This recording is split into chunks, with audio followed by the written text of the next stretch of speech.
Mommy, that's Daddy. Vivian Cross stopped walking. She looked down at her daughter. Emma was pointing across the park at a man kneeling beside a little boy. For 4 years, Emma hadn't spoken. Not one word. Doctors had given it different names over the years. Trauma, selective mutism, a psychological response to grief. Vivian had taken her to specialists in 3 different cities. She had hired therapists who charged more for an hour than most people made in a week. Nothing changed. Until that morning. Emma, Vivian said quietly. What did you say? Emma didn't answer. She slipped her hand out of Vivian's and started walking. Emma, wait. The little girl kept going. The man beside the swings looked up as Emma approached. He was dressed in an old gray sweatshirt and work boots. His hands were stained with grease. A little boy sat on the bench beside him, watching his father tie his shoelace. The man looked at Emma, then at Vivian. His expression changed. Not confusion. Recognition. Emma stopped in front of him. She reached for his hand. Daddy. The man went still. Vivian hurried over. I'm sorry, she said, pulling Emma gently toward her. She doesn't usually. The man wasn't listening. He was staring at Vivian. You? Vivian frowned. Have we met? He looked at Emma, then back at Vivian. You told me she was dead. Vivian felt the color leave her face. I don't know what you're talking about. The man swallowed. My name is Ethan Hale. Vivian stared at him. The name meant nothing. Or at least, she thought it didn't.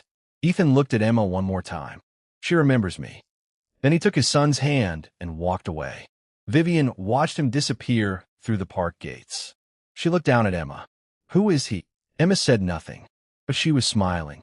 And that frightened Vivian more than anything, because it was the first genuine smile she'd seen from her daughter in years. Vivian sat on the edge of Emma's bed that evening. Emma was drawing. She had always liked drawing, especially since she stopped talking. Can I see? Emma turned the paper around. Vivian expected another picture of their house. Instead, she saw 3 people. A little girl, a woman, and a man. Vivian pointed at the man. Who is that? Emma looked at her. Then she drew a small circle around him. Daddy. Emma nodded. Vivian stared at the picture. Ethan. Another nod. Vivian left the bedroom and closed the door behind her. Her security director, Marcus Reed, was waiting in the hallway. Did you find him? Marcus handed her a folder. Ethan Hale, 34. Lives alone with his 8-year-old son, Noah. Where does he work? Auto repair shop on Mercer Street. Vivian opened the folder. There was a photograph. It was definitely the man from the park. Anything else? Marcus hesitated. There is something unusual. What? Ethan Hale was listed as deceased 6 years ago. Vivian looked up. Deceased? Yes. Ow! Baikalaksivin. When? Marcus gave her the date. Vivian knew it immediately. It was the same night her husband, Daniel Cross, had supposedly died. She closed the folder. Are you sure? We checked twice. Vivian stood. Take me to him tomorrow. Marcus frowned. Are you sure that's wise? No. She looked toward Emma's bedroom. But my daughter just called a stranger her father. For years earlier, Emma had been loud. That was the word Vivian remembered. Loud. She talked through breakfast. She talked in the car. She talked while Vivian was on business calls. She asked questions that had no sensible answers. Why was the moon following their car? Why couldn't rich people buy the ocean? Why did Daddy smell like metal after working in the garage? That last question always made Vivian smile. Daniel had owned several businesses, but he had started his career around cars. He loved restoring old vehicles and often disappeared into the garage on weekends. Emma adored him. Then came the accident. Vivian remembered the phone call. She had been at home. A police officer told her there had been a crash on a mountain road. Daniel hadn't survived. There had been no proper goodbye. No final conversation. No body she could identify. Just paperwork. A funeral. And a 3-year-old girl who stopped speaking within weeks. Vivian spent the next 4 years trying to bring her daughter back. She never expected the first word to be about a stranger. And she certainly didn't expect that stranger to claim Emma remembered him. The repair shop was smaller than Vivian expected. Ethan was under the hood of an old pickup when she arrived. He saw her reflection in the windshield. Didn't expect you this soon. Vivian stood beside the car. You knew I'd come. I figured. Who are you? Ethan wiped his hands with a rag. I told you yesterday. No, you gave me a name. He looked at her. Ethan Hale. Were you ever married? He paused. Once. To whom? Ethan gave her a strange look. You really don't remember. Vivian was beginning to hate that sentence. Remember what? He walked to a small desk and pulled out an old photograph. He handed it to her. Vivian looked down. She stopped breathing. The photograph showed a younger version of herself. She was sitting on a picnic blanket. Ethan sat beside her, and in Vivian's arms was a newborn baby. Emma. Vivian turned the photograph over. There was handwriting on the back. Emma's first birthday. She looked at Ethan. This is fake. No, I've never seen this. I know. Then why do you have it? Because I was there. Vivian's voice became quieter. Where? At the hospital when she was born. She stared at him. Ethan continued. I held her before you did. Vivian shook her head. That isn't possible. Why? Because Emma's father was Daniel. Ethan didn't argue. He simply looked at her, asked for a DNA test. Vivian returned home with the photograph. She placed it on her desk. For nearly an hour, she simply stared at it. She knew the woman in the photograph was her. She knew the baby was Emma, but she didn't know the man. That was the part she couldn't accept. She opened old family albums. There were dozens. Birthdays, Christmas, holidays, Emma's first steps, Daniel holding her, Vivian smiling beside him. But there were gaps. Whole months with almost no photographs. Vivian had never noticed them before. She called her mother. Mom, when did I meet Daniel? Her mother was silent for a moment. Why are you asking? Just answer me. You met him through your father. Vivian frowned. Was I seeing anyone before Daniel? Another pause. Yes. Who? Her mother didn't answer. Mom. Vivian, let this go. Who was he? Her mother's voice dropped. Ethan. Vivian closed her eyes. Why didn't you ever tell me? Because your father didn't want you with him. That's not an answer. It was the only answer that mattered in this family. Vivian hung up. For the first time, she began wondering whether the life she remembered was actually hers. That night, Ethan sat with his son at their kitchen table. Noah was doing homework. Dad, is Emma your daughter? Ethan looked up. He had forgotten Noah was listening at the park. Why would you ask that? Because she called you Daddy. Ethan put down his fork. Noah, some things are complicated. Is she? Ethan smiled. Yeah. Noah nodded, then went back to his homework. A few minutes later, he asked, Are you going to leave me too? Ethan looked at his son. No. Promise. Promise. Noah went back to his work. Ethan waited until the boy went to bed. Then he opened the same wooden box he had kept for years. Inside was a hospital bracelet, a photograph, and a letter. He had spent years trying to understand what happened. He remembered Vivian. He remembered Emma. He remembered loving them. Then the accident had taken pieces of his memory. When he woke up, he had been told Vivian had moved on. He had been told the child wasn't his. He believed it because he had no proof otherwise. Until 6 months earlier, he found an old photograph online. Emma's face was unmistakable, and something inside him finally clicked. He began searching. Eventually, he found Vivian. He hadn't expected Emma to recognize him. That was the part that frightened him. Vivian went to her mother's house the next morning. She didn't sit down. Tell me everything. Margaret looked at her daughter. About Ethan? Yes. Margaret sighed. You were in love with him. Vivian stared. How long? Almost 2 years. And Emma? His daughter? Vivian turned away. Why did I marry Daniel? You didn't. Vivian looked back. What? You didn't choose Daniel. Margaret's voice shook. Your father arranged it. Vivian sat down. Why? Ethan wasn't wealthy. He had no family name. Your father thought he would ruin everything. So what did he do? Margaret looked toward the window. He paid people to separate you. Did he hurt Ethan? Margaret didn't answer. Mom. Yes. Vivian's voice cracked. What happened? He was in an accident. The crash. Margaret nodded. Your father told you Ethan died. And Daniel knew. Vivian sat there quietly. Then she asked, did Daniel know Emma wasn't his? Yes. The room went silent. Vivian stood. Why did you let me believe this? Margaret began crying. Because by the time I realized how far your father had gone, you were already broken. Vivian picked up her bag. I was broken because everyone lied to me. Vivian didn't tell Ethan she was getting a DNA test. She didn't want another conversation. She wanted certainty. The result arrived 3 days later. She opened it alone. The report was short. The conclusion wasn't. Probability of paternity, 99.99%. Ethan was Emma's father. Vivian sat back in her chair. She had expected anger. Instead, she felt tired. 6 years. 6 birthdays. 6 Christmas mornings. 6 years of Emma asking for a father who wasn't allowed to come home. Vivian called Ethan. Can you come over? Why? I need to tell you something. He arrived that evening. Vivian placed the report on the table. Ethan looked at it. He didn't pick it up. I knew. Vivian looked at him. You knew. I didn't have the paperwork. How? She looks like you. Vivian almost laughed. That's not proof. No. He finally picked up the report. But I knew. He folded it carefully, then asked, does Emma know? She remembers you. Ethan looked down. I was afraid of that. Why? Because if she remembers me, she might remember the night I disappeared. Vivian frowned.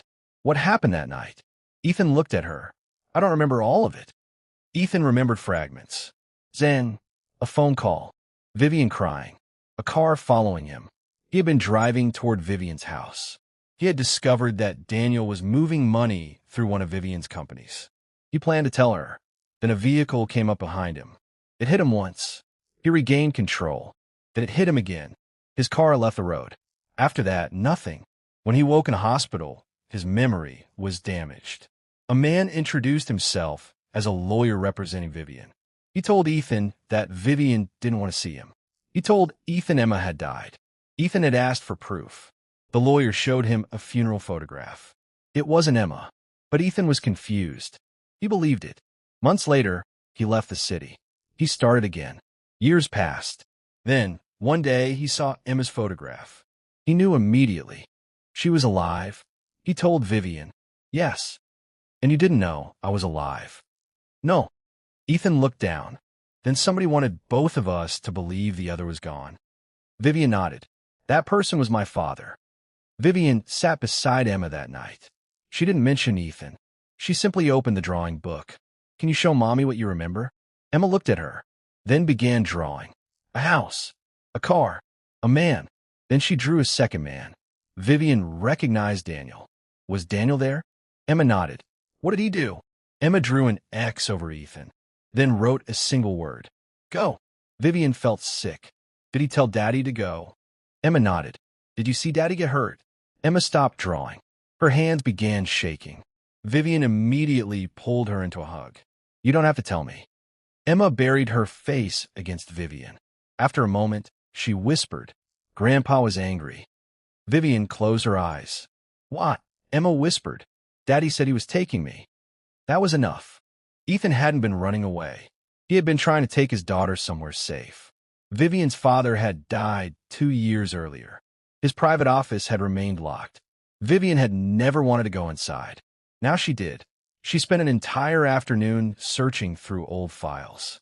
There were financial records, legal documents, business contracts. Nothing obvious. Then Marcus found an old computer. There's a password. Vivian thought for a moment. Her father's favorite phrase was a quote from an old business book. She tried it. The computer opened. There were hundreds of files. One folder was labeled with a date. The night of the accident. Vivian opened it. Inside were photographs of Ethan, his car, hospital records, payments, and a recording. She pressed play. Her father's voice filled the room. If Ethan goes to the police, everything falls apart. Daniel answered. Then we make sure he doesn't. Vivian's father said. And Vivian, she'll believe Ethan abandoned her. Vivian stopped the recording. She sat back. The room suddenly felt too small. Daniel hadn't simply lied to her. He had helped create the lie. Vivian called Ethan. Don't leave your house. Why? I found something. What? I'll tell you when I get there.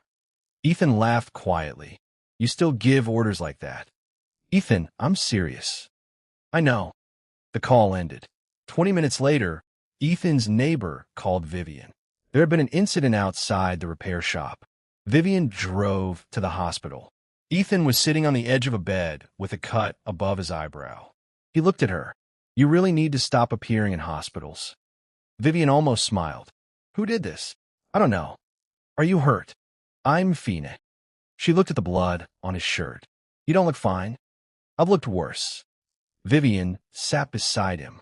I found a recording. Ethan looked at her. Then you know. I know enough. He nodded. After a long silence, Vivian said, I am sorry. Ethan didn't answer. I know saying it doesn't fix anything. No. I should have looked for you. Yes. I should have questioned what they told me. Yes. Vivian looked down. I don't know how to make it right. Ethan's voice softened. You can't give me 6 years back. I know.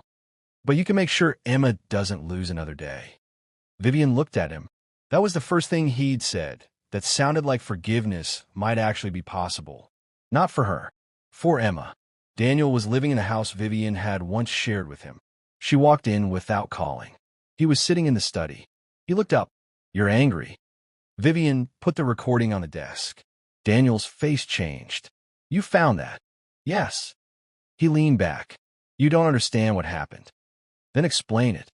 Your father wanted Ethan gone. And you helped him. I was trying to protect you. You told me my daughter died. I didn't know what else to do. Vivian stared at him. You watched me spend 4 years trying to make Emma speak. Daniel said nothing. You watched me take her to doctors. Still nothing. You watched her cry for a father who was alive. Daniel looked away. Vivian's voice became quiet. That isn't protection. Daniel stood. You would have chosen Ethan. Yes. You would have thrown away your family. No. She looked him straight in the eye. I would have chosen the truth. Daniel's shoulders dropped. For once, he had nothing to say. Ethan expected Vivian to offer him money. She didn't. Instead, she asked, What do you want? They were sitting outside the repair shop. Ethan thought about it. My son. Vivian nodded. And Emma. Another nod. I want to know her. You can. I don't want to be a visitor. You won't be. He looked at her. I don't want your money. Vivian smiled faintly. I figured. I mean it. I know. I want to build something for my kids. Vivian looked at the small repair shop. You already have. Ethan shook his head. Not yet. So Vivian did something unexpected. She didn't buy him a mansion. She didn't put his name on a company. She simply helped him secure a larger workshop under his own name. Ethan paid her back. It took him years. But he insisted. Because he didn't want to be Vivian Cross's billionaire ex. He wanted to be Emma's father. Emma didn't immediately become comfortable with Ethan. That surprised Vivian. The first few visits were awkward. Ethan would sit on the floor while Emma drew. Sometimes she would talk. Sometimes she wouldn't. He didn't pressure her. One afternoon, she handed him a drawing. It showed Ethan standing beside a car. That's me. Emma nodded. What's this? She pointed to the car. That's the car from before. Ethan stopped smiling. You remember? Emma nodded. He didn't ask more. Instead, he said, Want to help me fix one? Her eyes lit up. From that day, Emma started visiting the workshop. She learned how tools worked. She learned that Ethan always drank coffee without sugar. She learned that Noah hated tomatoes. And Ethan learned that Emma liked pancakes but hated syrup. It was ordinary, and that was what made it special. They weren't trying to recreate the past. They were building something new. One evening, Emma asked Vivian a question. Mommy, yes. Why did Daddy leave? Vivian sat beside her. He didn't leave because he wanted to. Why? Vivian hesitated. People made a lot of bad choices. Emma looked down. Did you? Vivian thought about lying. She didn't. Yes. Emma looked at her. I should have asked more questions. Emma was quiet.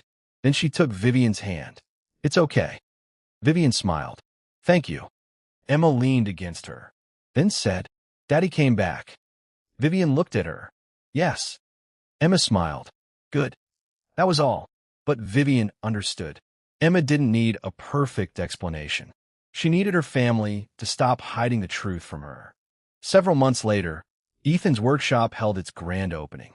It wasn't a huge event, just family, friends, a few customers, and Noah running around with a piece of cake. Vivian stood near the entrance. Emma was beside her. Ethan came out of the garage. He wiped his hands. "Hey." Emma smiled. Then she ran toward him. "Daddy." Ethan caught her. "No hesitación. No fear. No confusión. Just a father and his daughter." Vivian watched them. Ethan looked over Emma's shoulder. Their eyes met. There was still history between them, some of it painful, some of it unfinished. But neither of them needed to pretend anymore. Ethan walked over. "Thank you." Vivian frowned. "For what?" "For letting me be her father." Vivian shook her head. "You never stopped being her father." Ethan looked at Emma. "No." He smiled.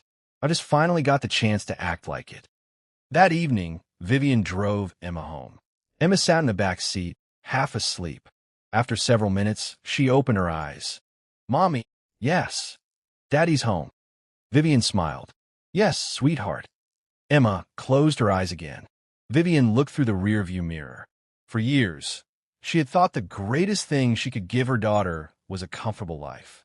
The best schools, the biggest house, every opportunity money could buy. She had been wrong. Emma didn't need another luxury. She needed the truth. She needed the people she loved. And most of all, she needed to know that when she reached for her father, he would be there. Vivian had once believed she had lost everything the night Daniel died. She eventually learned that the worst part wasn't losing someone. It was being convinced that someone was gone when they were still waiting to come home. And sometimes, after years of silence, one small voice is enough to bring an entire family back together. "Mommy, that's Daddy." Those 4 words had changed everything. If this story touched you, subscribe to the channel and turn on notifications for more emotional stories like this. And tell me in the comments, if you were Vivian, would you forgive the people who kept a father away from his daughter for 6 years? Thanks for watching.